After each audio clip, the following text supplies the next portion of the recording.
Bismillahirrahmanirrahim. Assalamualaikum warahmatullahi wabarakatuh. Innal hamdalillah nahmaduhu wa nasta'inuhu wa nastaghfiruh wa na'udzu billahi min shururi anfusina wa min sayyiati a'malina.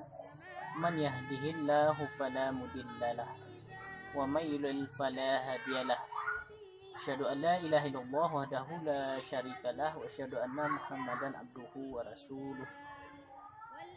Kembali kita memperbaharui rasa syukur kita kepada Allah Subhanahu wa taala atas limpahan rahmat dan nikmat memberikan kepada kita. Selawat dan salam kita berikan berjunjungan kita, tauladan kita Nabi Muhammad sallallahu alaihi wasallam. Siswa Ustadz yang Ustadz banggakan, mari kita awali pelajaran kita pada video kali ini dengan membaca basmalah.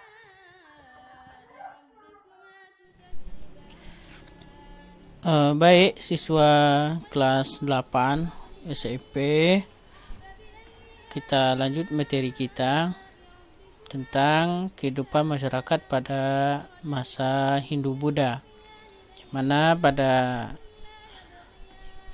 video sebelumnya kita sudah membahas tentang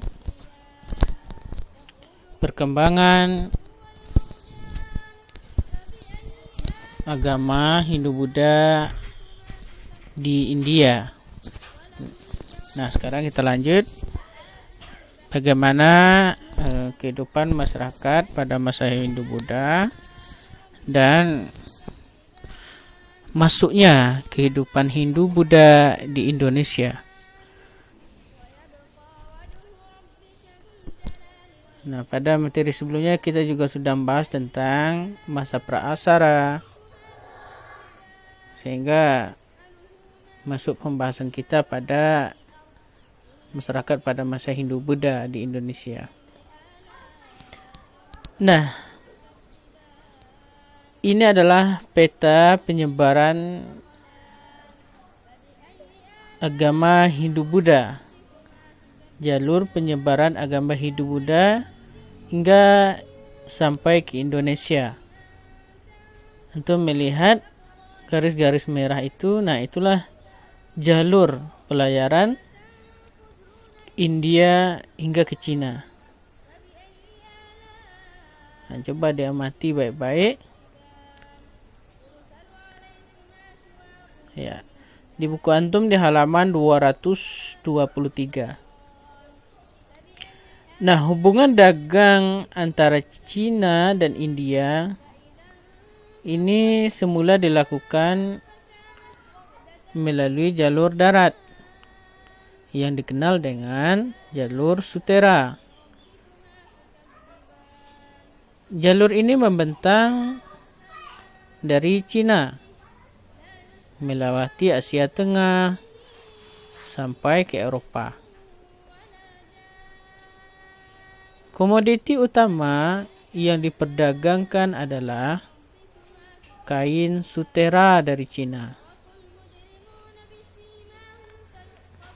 Itulah mengapa jalur tersebut dinamakan sebagai jalur Sutera, karena pada waktu itu yang diperdagangkan adalah kain Sutera dari Cina. Selain kain Sutera, wewangian dan rempah-rempah juga menjadi komoditas yang sangat laris di Eropa. Tetapi sejak awal abad Masehi, jalur itu dialihkan melalui jalur laut karena situasi jalan darat di Asia Tengah sudah tidak aman lagi. Nah, jadi menggunakan jalur laut. Jalan laut yang terdekat dari India ke Cina yaitu melalui Selat Malaka.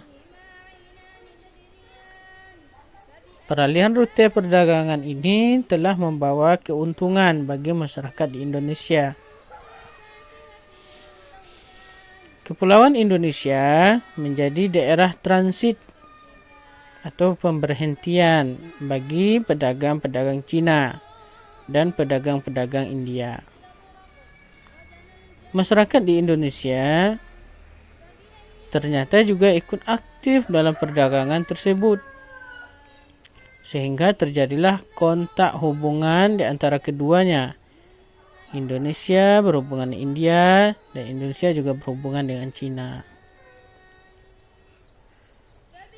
Nah, hubungan dengan kedua bangsa itu menyebabkan pengaruh Hindu-Buddha yang berasal dari India sehingga berkembang di Indonesia.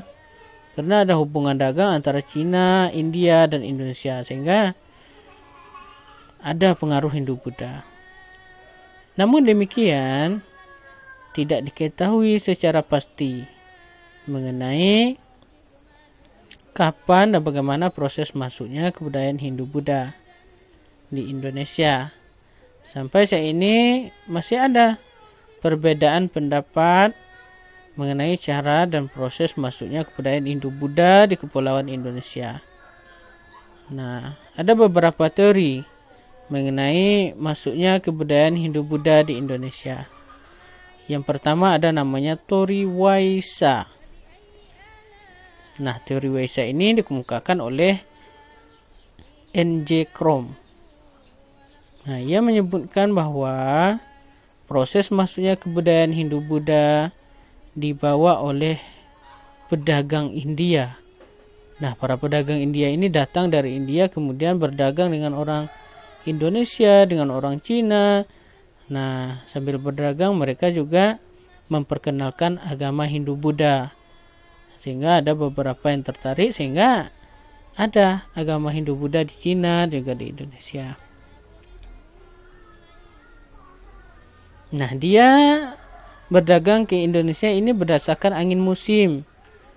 Nah, sambil menunggu perubahan arah angin, mereka dalam waktu tertentu menetap di Indonesia. Selama para pedagang India tersebut menetap di Indonesia, memungkinkan terjadinya perkawinan dengan perempuan-perempuan pribumi. Nah, orang yang beragama Hindu-Buddha dari India yang berdagang ke sini lalu menetap, lalu menikah dengan orang-orang yang mereka jumpai yang ada di Indonesia. Nah, sehingga anak-anak mereka juga menganut agama Hindu-Buddha.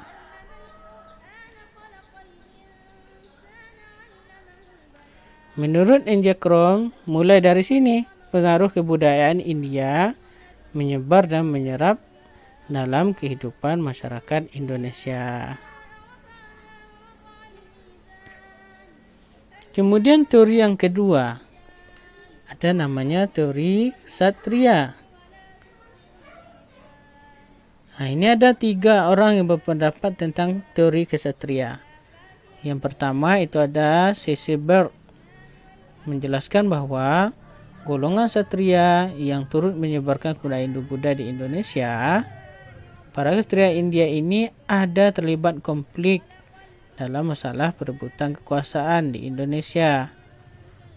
Bantuan yang diberikan oleh para Ksatria ini sedikit banyak membantu kemenangan bagi salah satu kelompok atau suku di Indonesia yang bertikai. Sebagai hadiah atas kemenangan itu, ada di antara mereka yang kemudian dinikahkan dengan salah satu putri dari kepala suku atau kelompok yang dibantunya. Dari perkawinannya itu, para Ksatria dengan mudah menyebarkan tradisi Hindu-Buddha kepada keluarga yang dinikahinya.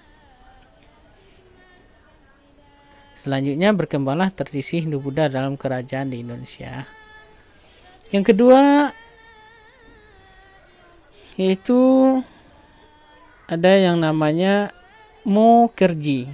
Ini dia sependapat dengan C.C. Bird. Kemudian ada J.L. Mon. Jadi menurut J.L. Mon, ia mencoba menghubungkan proses terbentuknya kerajaan-kerajaan di Indonesia pada awal abad ke-5 dengan situasi yang terjadi di India pada abad yang sama. Ternyata sekitar abad ke-5 ada di antara para keluarga kerajaan di India Selatan melarikan diri ke Indonesia sewaktu kerajaannya mengalami kehancuran. mereka itu nantinya mendirikan kerajaan di Indonesia. Nah, itu adalah teori kesatria.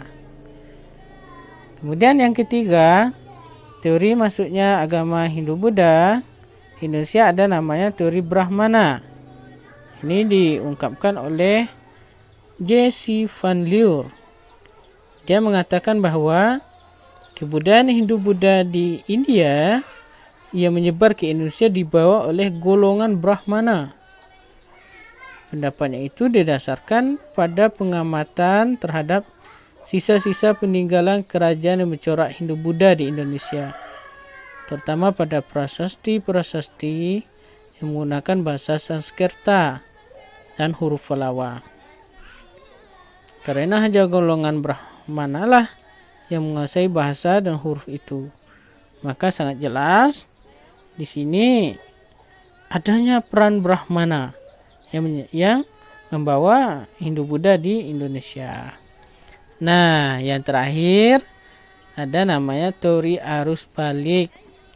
Nah, ini dikemukakan oleh